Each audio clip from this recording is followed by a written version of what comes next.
1956. Lettre de Satprem à Mère.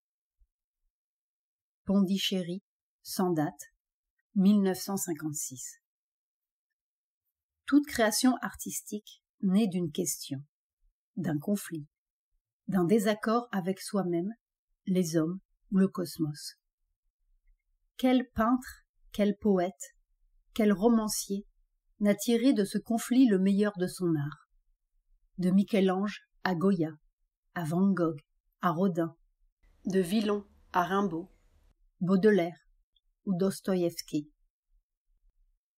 Et l'œuvre d'art, peinture, roman ou poème, est une harmonie arrachée à cette désharmonie, une conquête sur un chaos, une réponse à une question posée par l'homme, une métamorphose. La création artistique s'appuie sur ce que l'homme a de plus particulier, de plus irréductible aux autres. Et c'est à travers cette irréductible particularité que l'artiste accomplit sa métamorphose, sa recréation du monde. C'est à travers elle qu'il cherche sa communion avec les autres, et lui-même et le monde. Or, le yoga cherche à supprimer le conflit, le problème ou la question. L'homme doit s'y oublier, cesser d'être un point d'interrogation. Quand une réponse a été, ainsi, donnée à toutes les questions, quelle place reste-t-il à l'œuvre d'art? Quand tout est métamorphosé par la transcendance, quelle place reste-t-il à la métamorphose artistique? Quand tout est harmonie suprême, cette harmonie peut-elle se dire autrement que par un silence, un sourire, un rayonnement, ou une poésie inspirée, dont Sri Aurobindo est le seul exemple? Et encore, cette poésie n'est-elle pas arrachée à l'humain? Elle est surhumaine, elle vient d'ailleurs. La création artistique doit-elle donc cesser d'être humaine, de s'appuyer sur l'humain? Et c'est rejeté de bien grands peintres, poètes ou romanciers? Faut-il attendre d'être ouvert aux plans de conscience supramentaux avant de pouvoir concilier, s'ils sont conciliables, yoga et création artistique? Et jusque-là, étouffer tout ce qui supporte l'élan créateur, c'est-à-dire l'individu, le conflit, cette part de lui-même que tout créateur éprouve comme la part humaine la plus pure. Faut-il éteindre en soi ce jeu d'ombre et de lumière, d'où l'art tire ses accents les plus hauts? Signé Bernard.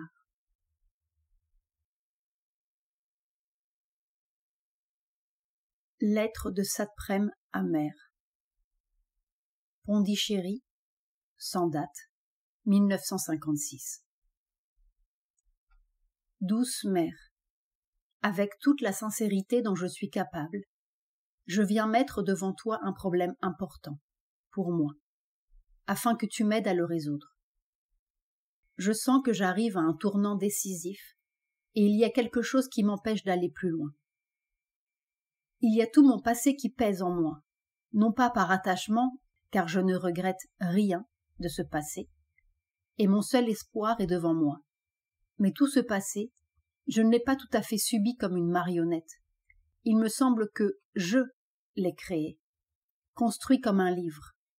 Depuis 15 ans, depuis les camps de concentration, j'ai consciemment multiplié les expériences et vécu toute une gamme de révoltes, de situations, pour ramasser la matière première d'un livre. Il se trouve que peu à peu, cette élaboration de mon livre s'est confondue avec la recherche du vrai moi. Maintenant, je sais ce que je cherchais. Mais ce livre a grandi avec moi. Il est là comme une formation puissante qui me pèse. Et il me pèse d'autant plus qu'avec Sri Aurobindo, toutes mes expériences passées m'apparaissent chargées de sens, symboliques. J'y retrouve partout ta main. Je relis maintenant tous les apparents hasards et je dégage une extraordinaire nécessité qui me conduisait ici. Tout ceci fait un livre dense, vivant, vibrant qui pèse en moi. J'ai besoin de rejeter tout cela, de me délivrer, d'écrire ce livre. Mais j'ai besoin non seulement de liquider ce passé, mais aussi de renouveler mon choix, de fortifier ma présence ici. Et ce livre, je le sens comme un engagement. Il m'aiderait à fixer ma route de façon décisive. C'est une épreuve. Il y a aussi un autre point de vue. Et si je m'abuse, tu m'éclaireras. Je sens que ce livre, s'il a du succès, pourrait être utile aux autres, servir l'œuvre de Sri Aurobindo. Car j'ai eu la chance de vivre concrètement et durement beaucoup de questions que d'autres se posent. Ainsi, toutes mes expériences passées réapparaissent comme une démonstration vivante d'un enseignement dont Sri Aurobindo est la clé. Ce qui a déjà été dit abstraitement ou philosophiquement, je peux le dire sous forme de roman vivant qui touche. Je crois sentir en moi un pouvoir d'expression pour ces choses. Douce mère, il se peut que je me dupe moi-même. Mais je t'écris précisément pour que tu m'éclaires. Je ne te dis pas toutes ces choses pour que tu sanctionnes mon besoin d'écrire, mais pour que tu me dises quelle est ta volonté. Je ne veux pas être un écrivain, mais ton enfant, ton instrument. Il y a quelque chose en moi qui doit être liquidé. Le problème se pose pratiquement, car il faut une assez longue période de travail continu pour me délivrer de tout cela. Mais j'ai porté si longtemps ce livre en moi qu'il est prêt dans tous ses détails. En 6 mois, je peux le terminer. Ici, je suis trop pris pour en finir, et vite. De plus, je sens le besoin de resituer ma présence ici du dehors. J'ai pensé à aller chez Brewster dans l'Himalaya. Là-bas, je pourrais continuer certains travaux que je fais avec Pavitra. Il me semble que je reviendrai délivrée et fortifiée dans ma raison d'être ici. Douce mère, est-ce que je m'abuse moi-même? Quelle est ta volonté? C'est ta volonté que je veux, non mon désir, et je suis sûre que tu me donneras la force de suivre tes ordres, quels qu'ils soient. Éclaire-moi. Je suis ton enfant avec gratitude. Signé Bernard. PS. Est-ce que ce livre peut te servir? Lettre de Satprem à mère. Pondichéry, sans date, 1956. Douce mère, voici ce qui se passe en moi presque chaque soir. Je suis littéralement comme un paquet de force comprimé qui n'arrive pas à éclater, ou à se fixer et se résoudre. Le poids est tel dans ma poitrine que je respire mal. C'est comme si tout le sang venait se concentrer là et m'oppresser. Dans la tête, la pression est parfois si intense que je n'ose même pas fermer les yeux et me concentrer davantage, car il me semble que cela pourrait craquer.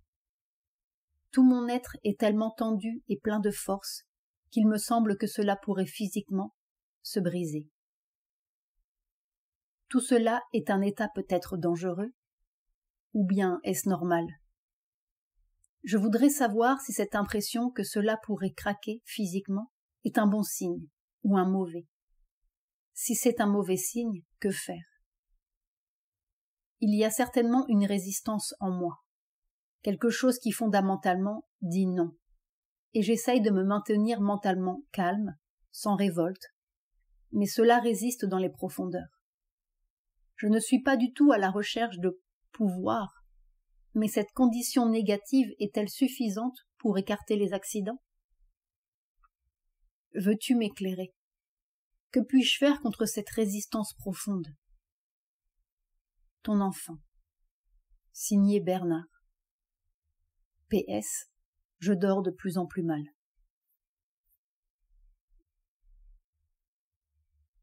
Lettre de Satprem à mère. Pondichéry, sans date, 1956. Douce mère, depuis de longs mois je me débats dans un conflit douloureux, et j'ai parfois même senti des dangers. Finalement je suis descendue en moi-même, dans le calme, et il m'a semblé que je ferais mieux d'aller me promener pendant quelque temps. J'avais pensé me délivrer de ce conflit en écrivant un livre. Mais en fait, ce n'est pas le mental qui a besoin d'être délivré. Du moins, pas seulement. C'est le vital qui a besoin de s'user. Je crois avoir une claire perception mentale du but à atteindre, et je ne doute plus du sens spirituel de ma vie.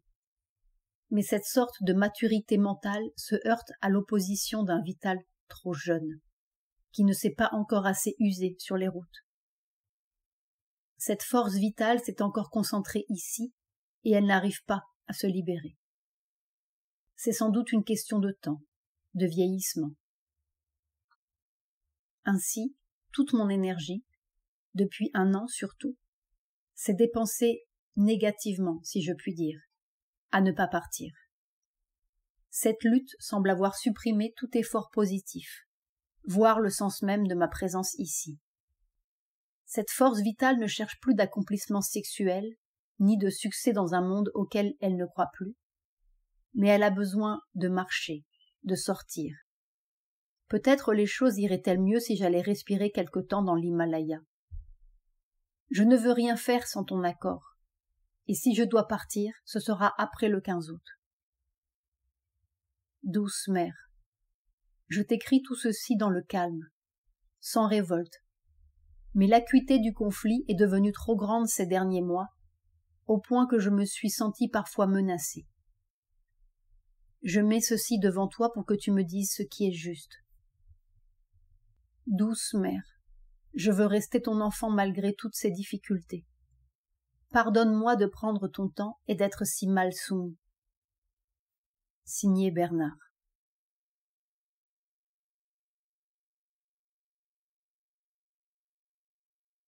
Lettre de Satprem à mère. Pondichéry, sans date, 1956. Douce mère, je sens intensément, presque douloureusement, combien tous mes rapports avec le monde extérieur sont faux, obscurs, ignorants. Dès que je sors du cœur de mon être, tous mes actes sont à peu près. Tous mes contacts avec les autres êtres sont troubles. Mon travail lui-même est entaché de 1000 petits motifs douteux. Mère, je sais d'une certitude aveuglante, même si cette certitude n'est que mentale, que la seule solution, c'est de toucher en moi l'être vrai. Je sais qu'en trouvant l'être vrai, je trouverai l'action juste, les rapports justes avec l'extérieur, la vérité, la connaissance, la joie. Je sais cela maintenant, de façon profonde, et plus rien ne peut me détourner de cela. Chaque soir, cette vérité vient m'étreindre physiquement. Et pourtant, chaque matin, j'ai à moitié oublié, et je passe presque toute la journée à la surface de mon être. Ô mère, quand donc ma vérité du soir deviendra-t-elle aussi ma vérité du jour? Il faut que quelque chose éclate en moi et vienne s'emparer de tout mon être. Ce ne sont pas mes forces qui peuvent faire cela, mais la tienne. Mère, je t'implore en grâce d'ouvrir en moi les portes de l'être vrai. Je ne veux plus de ces rapports faux avec l'extérieur, de cette vie à peu près. Je veux être ton instrument, non l'instrument de cet ego ignorant et douloureux. Mère, je ne demande rien que le vrai, la lumière, ce qui est le vrai moi. J'en ai assez, assez de ce moi de surface qui envahit presque toutes mes journées. Que ta volonté soit faite. Ton enfant qui a tellement besoin de toi. Signé Bernard. PS. Quel est l'obstacle?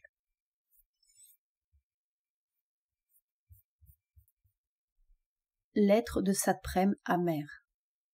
Pondichéry, sans date, 1956. Douce mère, il me semble qu'il est bon de te dire ce qui s'est passé en moi hier soir, pendant la distribution, ne serait-ce que pour te dire mon infinie gratitude. Tout d'abord, j'ai commencé par sentir, par percevoir avec une évidence absolue que c'était toi, et toi seul qui faisais mon yoga, que tu faisais tout pour moi et que depuis toujours tu étais là pour guider chacun de mes pas. Je sentais lumineusement que sans toi, je n'aurais jamais pu avancer d'un pas, et que, au fond, tous mes efforts n'avaient servi qu'à m'apprendre l'inutilité de mes efforts en un sens, et à me conduire à ce point d'impuissance où il faut s'abandonner totalement entre les mains d'une force plus grande, entre tes mains. Et je sentais si absolument que tout serait fait pour moi, par toi, en me remettant totalement à toi. Et c'était comme une libération, comme un poids que tu soulevais de ma poitrine. Il n'y avait plus à me cramponner intérieurement et à pousser ou à tirer jusqu'à ce que je sois courbaturée à l'intérieur. Il suffisait de te laisser faire. Puis j'ai senti un double mouvement s'installer en moi, un mouvement presque physique qui suivait le rythme de ma respiration. Comme si chaque fois que j'inspirais, je recevais quelque chose, et mon expiration était comme une offrande de moi. Et ce double mouvement de réception et d'offrande a semblé grandir en moi, comme si c'était le mouvement même du monde, la respiration du monde qui reçoit et se donne. Et je percevais qu'à un moment, ce rythme pouvait s'arrêter, le cercle se refermer, les deux souffles se joindre dans une immobilité lumineuse. Et je devinais vaguement, comme au loin, derrière un voile, une sorte de lumière pure, éclatante, blanche, et que c'était toi au cœur du monde. Puis j'ai senti combien il était merveilleux que l'on puisse se donner. Il me semblait saisir le secret de la dualité, pour la joie de l'offrande, pour la joie de l'amour. Puis j'ai eu l'impression que je commençais à mentaliser les choses. J'avais peur, en quelque sorte, de trop bien enregistrer ce qui se passait, et je me suis simplement tendue vers toi dans le silence et dans l'amour. Il me semblait que l'expérience pouvait être un obstacle, un endroit où l'on s'arrête, alors qu'il fallait aller toujours plus loin. Alors il m'a semblé que tu étais là. Je ne te voyais pas exactement, mais je sentais. Je sentais que tu me souriais comme de derrière un voile. La distribution a fini trop tôt, et puis j'avais une classe. Mais même ce matin, il me reste une sorte d'assurance joyeuse dans le cœur et le besoin de te dire ma gratitude infinie, mon amour. Je t'appartiens, mère, avec mon corps, ma vie, mon esprit. Je ne veux que ce que tu veux. Tout est grâce. Ton enfant. Signé Bernard. PS. Quand des choses de ce genre arrivent, faut-il te déranger en te les écrivant, ou simplement se contenter d'une gratitude intérieure? Réponse de mère. Cela ne me dérange pas du tout, et tu as très bien fait d'écrire. Ton expérience est excellente, et j'ai été très heureuse de la lire. Elle brille comme une lumière sur un nouvel horizon. Avec toi, toujours. Signé Mère.